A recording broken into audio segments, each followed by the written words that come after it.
That's what this mini lesson is about today is I'm going to give you my top 10 book marketing takeaways for 2026. So I would call these predictions if I wasn't already confident that these are truths. So technically, yes, it's December 7th, 2025. But this I know is where book marketing is heading. It's what I'm already seeing. It's what I'm already teaching, and it's going to accelerate in 2026. So I want to make sure you guys know. And I've talked some in my group about something called persona marketing or avatar marketing, same thing. And I've also built a tool, which some of you might have seen, called Manuscript to Marketing, which aids in this. So I've been creating just a ton of assets and resources to help you guys out. And I'm going to talk about today why, where are we headed? So many authors are trying to get back to what worked before. I had one author do a consult with me saying she wanted her honeymoon period back. And I said, well, you can have that loving feeling back, but you need to go to a different destination. And book marketing, it's so different now. And the main reason is AI. And whether or not you're using it to create copy or videos or images or what have you, I'm using it to help with copy and research. I'm not using it for images and videos. I respect everybody to make the choice for themselves. But even if you choose not to use it at all for copy or research, the platforms you're using are using AI, and that has made things different for us. So Facebook, they call it Advantage Plus. Amazon has AI integrated. For those of you who don't know, Amazon bought Claude, one of the major AIs. Google's got Gemini, one of the major AIs. And about a week ago, ChatGPT leaked that they are planning to have native ads inside ChatGPT. And if you're not familiar with how it works, people have a conversation. They kind of develop a trusted relationship, which has been in the news a lot, that it's been worrying sometimes. But people develop relationships. They name their AIs a lot. So they'll be talking to ChatGPT and say, like, oh man, I'm really feeling down after my breakup and I don't want to default to watching these rom-coms that make me cry and eating Chunky Monkey. What do I do? And ChatGPT will talk them through it and give them recommendations. And coming soon, it could be to read your book. And that sounds horrible. It sounds like we're selling our humanity to the highest bidder, but I actually am excited as an advertiser because it's not going to be inorganic. Even if it's paid, it's not going to be, oh, you're having a horrible time. Here's the highest bidder recommended this book. This is what you should read. ChatGPT and Meta's already doing this. Google ads are already moving this way. All ads, they're changing from search. I want books like this book or best new fantasy book.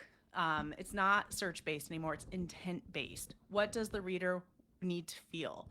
What do they need to happen? What are they looking for emotionally?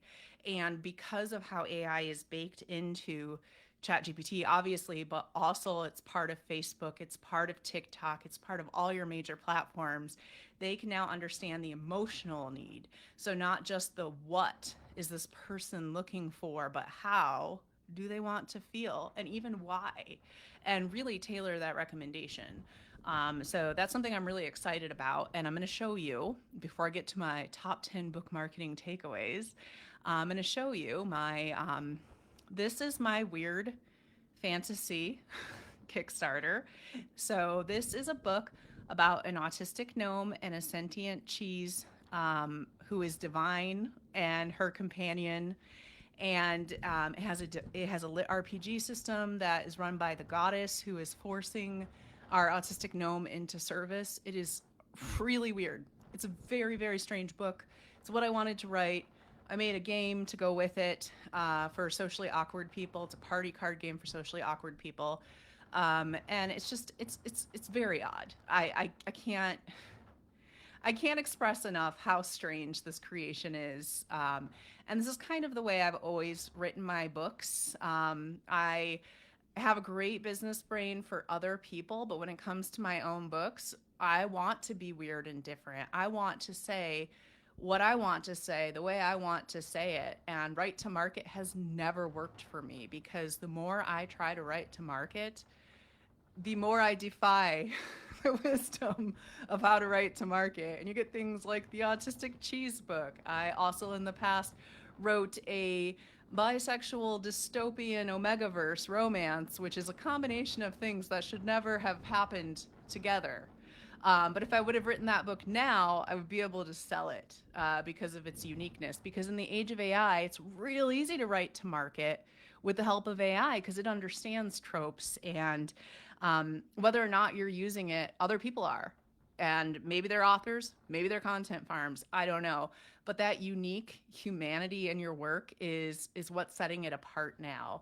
And that unique hook, the fact that I have an autistic character who feels like an outsider and finds purpose, people are really resonating with that, because there aren't books like that. There are some other books with autistic heroines, but is it a female? Is it an adult? Is it a fantasy world? Is it cozy? And here's the clincher. Can she talk to cheese? Like, really, truly, only this one book exists. So in the past, it would have been something impossible to sell because it's so weird. But now, with the way everything's headed, the fact that it's so weird is why it will sell. This is my top Kickstarter to date. You can see it's funded well. This is ending at the same time as my nonfiction. And if you look at them together, even Stevens, they are neck and neck. So, hey, just got another backer. Cool. Okay. So I also wanted to show you persona marketing within my campaign.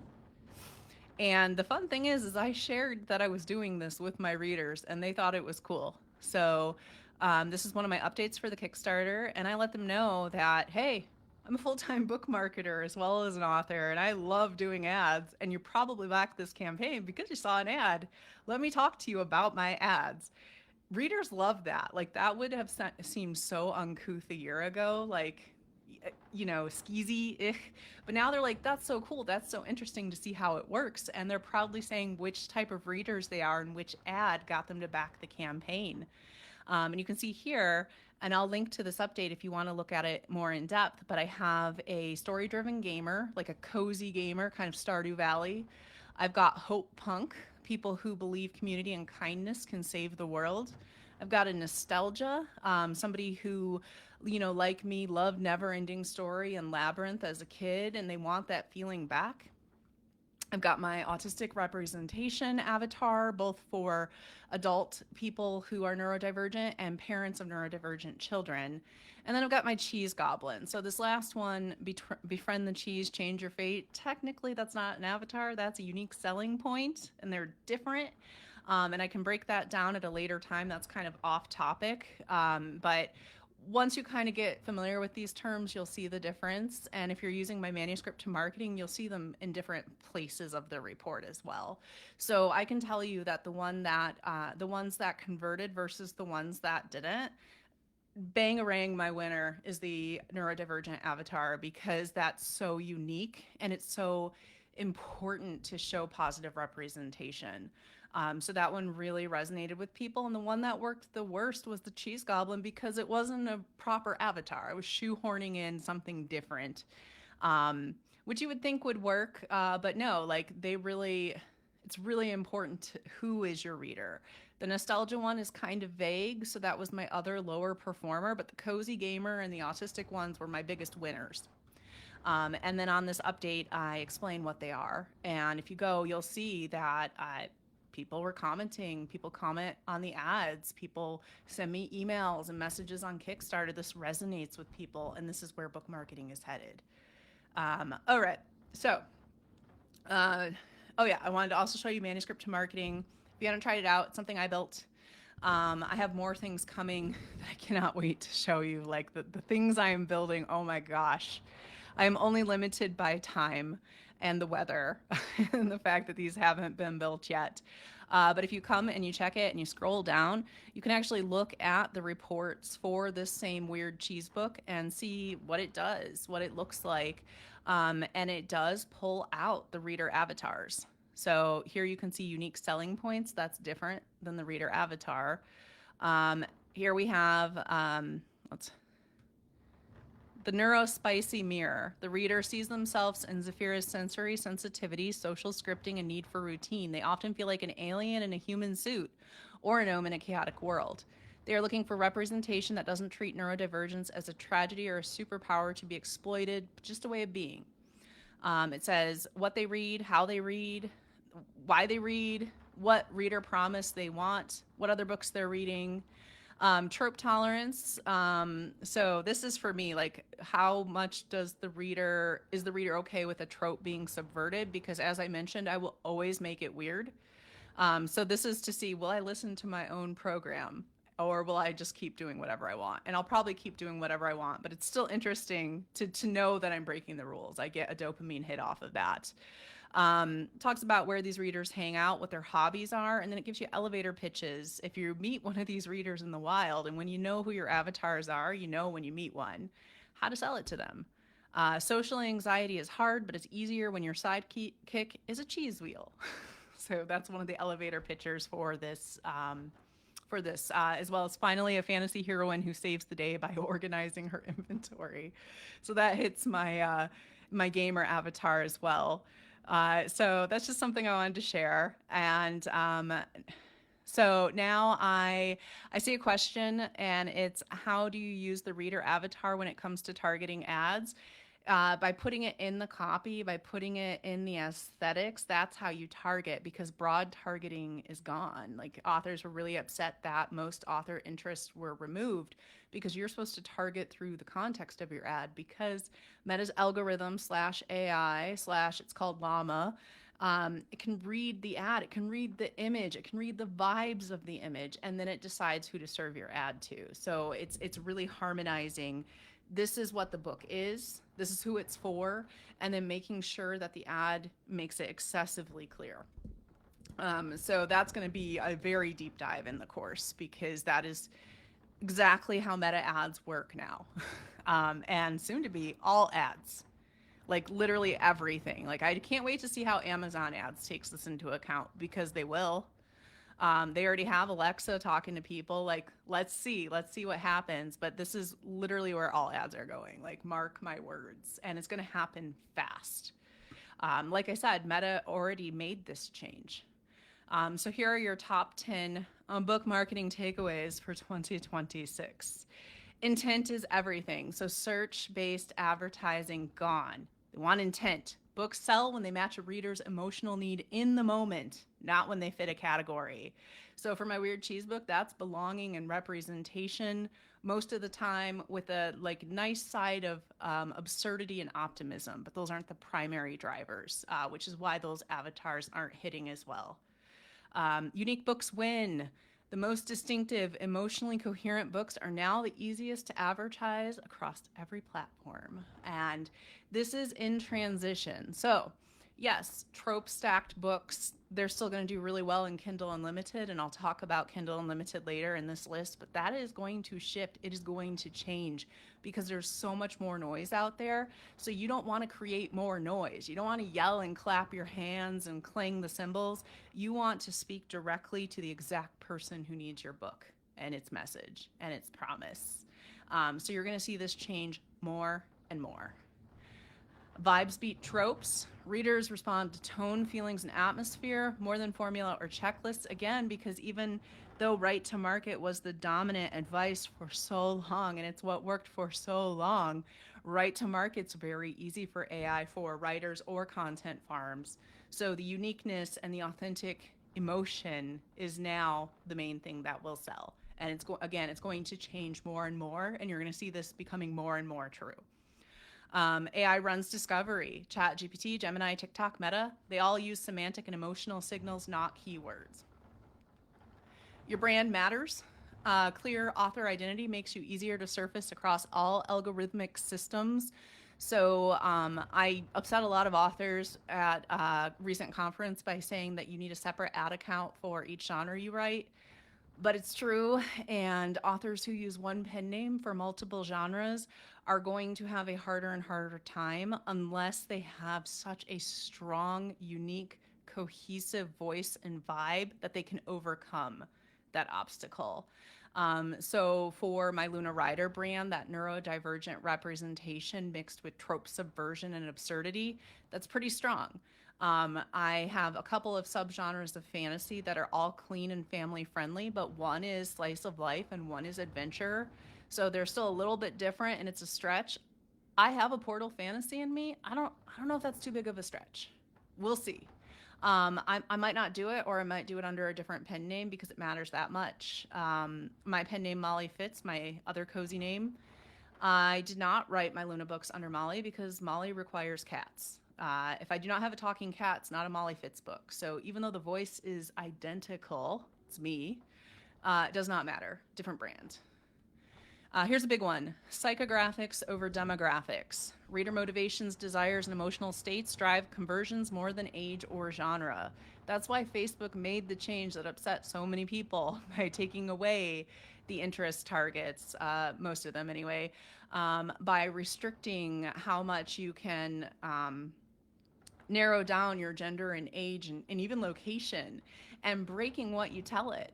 Right now, this is one of the hardest things for a lot of people advertising romance in particular, as men keep commenting and clicking on my ads. I can't get them to serve just women.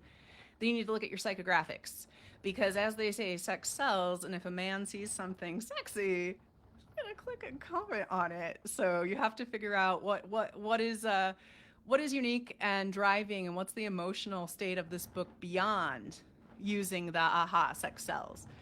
Sorry about that. Platforms reward authenticity, human tone, lived experience, emotional truth perform better than polished marketing language.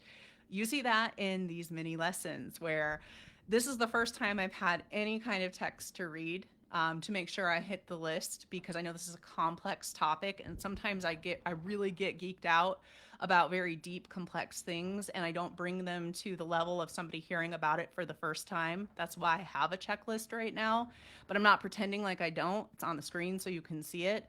In the past, I did really polished Kickstarter videos. My first one, I used Adobe After Effects. I bought a lot of expensive assets. I programmed it. I spent like 12 hours on that thing. My unpolished video that I did in one take with no script, and I'm like, I'm just gonna be weird and talk to the reader. That's done better because that's authentic. And it's been great for my therapy journey and my perfectionism, because perfect is boring.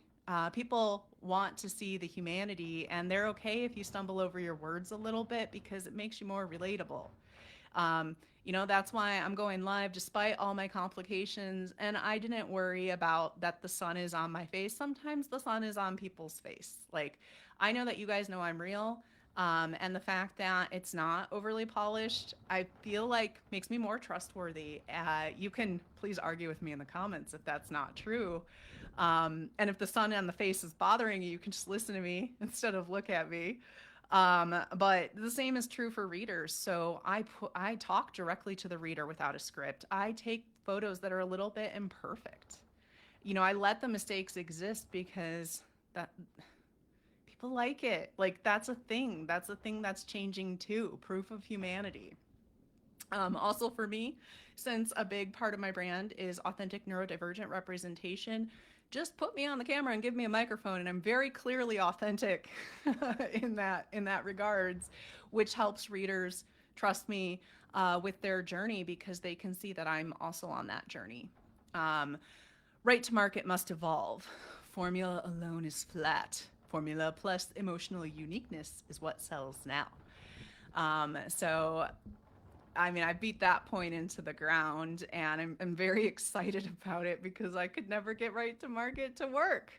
If you could get right to market to work because your weirdness doesn't override any other mode you try to activate, add in some more of your unique flavor, get creative, take some risks, do what you do well, and just layer in even more of it. Be more adventurous and authentic. And not that writing to market is inauthentic, but layer in your weirdness. Have a neurospicy heroine. Have a talking cheese. Don't do those things because those are mine. Like the talking cheese, like I would feel bad if you copied that, because that feels like. But yes, neurodivergent rep. Yes, things that are exciting and unique. Do it. Take the risk. Special editions and collectibles rise. Readers crave meaning and connection. Physical object delivers that better than discounts. So yes, more and more adds to Kickstarter where that has the community component, which is something, if you've been following my Kickstarters, I'm really leaning into. So it's not just, oh, here's a book on pre-order, or here's a fancy landing page. It's like, no, let's talk to each other, ask me questions, here's the mini lessons. I'm really leaning into community and accessibility, and I'm doing that with my cheese Kickstarter too. I'm talking to people. I have a Patreon. I connect with readers there. Like, building that, again, the humanity, the authenticity, the community, the imperfections. That's what people want now. And that's even what the AI wants as well. Because again, like if somebody's like, wow, I'm really craving cheese and I'm autistic, like there's only one book. There's only one book right now. Ads work when they resonate. The future of ads isn't about shouting louder. It's about being understood. So again, just talking to that one correct person rather than shouting into the crowd. You'd be surprised how many one correct people there are. Talk to them one at a time like friends. Talk to your reader in the singular, not as a collective, like, hi, readers. No. Readers' calendars aren't going to be dictated by your launch cycle. It's going to be about what they need in that moment to crave what they're looking for, that feeling they want, the reader promise. That is how book marketing looks in 2026. So you're going to see more and more of a shift to unique, authentic, flawed, weird, high-end special editions, community features. It's going to be harder and harder to compete in Kindle Unlimited. It's going to be harder and harder to compete with right to market. It's still going to be possible. It's just going to be harder. That used to be easy mode. We totally flipped the script. I can't wait for 2026. I'm very excited. I'm going to be here to guide you guys, and I hope this was encouraging and exciting and not terrifying. But if it is terrifying, that's okay. I've got you. I will continue to teach and share and lead by example. So I hope this helped, and thank you for all your support always, and especially through this Kickstarter. And I'll see you on the other side, guys. Bye.